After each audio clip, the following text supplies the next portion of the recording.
Wandoor Vaniyambalam railway മേൽപ്പാലം നിർമ്മിക്കുന്നതിനുള്ള ഭൂമി ഏറ്റെടുക്കൽ നടപടികൾക്ക് ഭരണാനുമതി ലഭിച്ചതായി റവന്യൂ വകുപ്പ് മന്ത്രി എ.പി. അനിൽകുമാർ അറിയിച്ചു.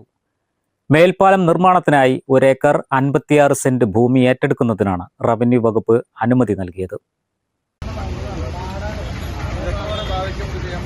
പ്രദേശത്തെ 209, 212, 213, 376, 377, 379, 380 എന്നീ സർവേ നമ്പറുകളിൽ ഉൾപ്പെട്ട ഭൂമിയാണ് ഏറ്റെടുക്കൽ നടപടികൾക്കായി പരിഗണിക്കുന്നത്.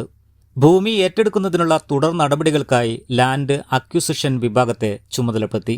2013 ഭൂമി ഏറ്റെടുക്കൽ നിയമത്തിലെ വ്യവസ്ഥകൾ പ്രകാരമാണ് നടപടികൾ ആരംഭിക്കുന്നത്. ഭൂമി ഉടമകൾക്ക് നിയമാനുസൃതമായ നഷ്ടപരിഹാരം ഉറപ്പാക്കുന്നതിനുള്ള വ്യവസ്ഥകളും ഉത്തരവിൽ ഉൾപ്പെടുത്തിയിട്ടുണ്ട്.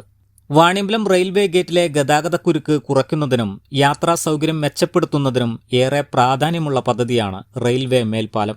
ഭൂമി ഏറ്റെടുക്കൽ നടപടികൾക്ക് ഭരണാനുമതി ലഭിച്ചതോടെ പദ്ധതിയുടെ തുടർ നടപടികൾക്ക് വേഗത കൂടുമെന്നാണ് പ്രതീക്ഷ. News bureau, Vaniyambalam. Laiba wedding centre, Pookkottumpadam, Wandoor, Karuvarakundu. ഇത് സമ്മാനങ്ങളുടെ ഓണക്കാലം. ഈ ഓണത്തിന് സന്തോഷവും സമ്മാനങ്ങളും ഇരട്ടിയാക്കാം. ഹയ ഗോൾഡൻ ഡയമണ്ട് ഷോറൂമുകളിൽ നിന്നും പർച്ചേസ് ചെയ്യൂ. ഓരോ അരപ്പവൻ സ്വർണ്ണാഭരണത്തോടൊപ്പം ആകർഷകമായ ഒരു സെറ്റ് സാരി ഓണ സമ്മാനമായി നേടൂ. മാത്രമല്ല, സ്ക്രാച്ച് ആൻഡ് വിന്നിലൂടെ ഉടനടി നേടാം ഗോൾഡ് കോയിൻ, നോൺ സ്റ്റിക് തവ, ഡിന്നർ സെറ്റ് തുടങ്ങിയ വിസ്മയ സമ്മാനങ്ങളും. ഈ ഓണം ആഘോഷമാക്കൂ ഹയയോടൊപ്പം. ഹയ ഗോൾഡൻ ഡയമണ്ട്സ്, വണ്ടൂർ, വടപുറം, നിലമ്പൂർ, എളങ്കൂർ.